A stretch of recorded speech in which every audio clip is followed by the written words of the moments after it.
আমরা ওর মার সাথে কথা বলে, ভাইয়ের সাথে কথা বলে তারপরে আমরা তাকে ওখান থেকে, ও তখনও বাসায় আসেনি, তারপরে ওকে ধরার জন্য আমরা এলাকার লোক এবং আমরা সবাই মিলে অপেক্ষা করি এবং বিভিন্নভাবে আমরা চারিদিক থেকে ঘিরে রাখি। যখন এলাকায় ঢুকছে, এলাকার লোক সহ আমরা সবাই মিলে তাকে ধরছি।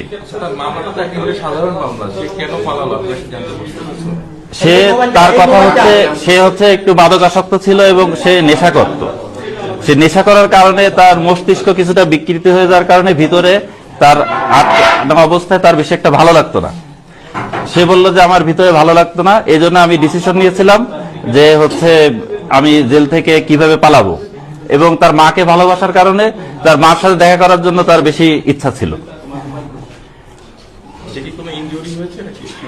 সে তার পায়ে ব্যথা পেয়েছে, বেবি একটু বেশি ব্যথা পেয়েছে, যখন স্কেপে লাফ দিছে তখন।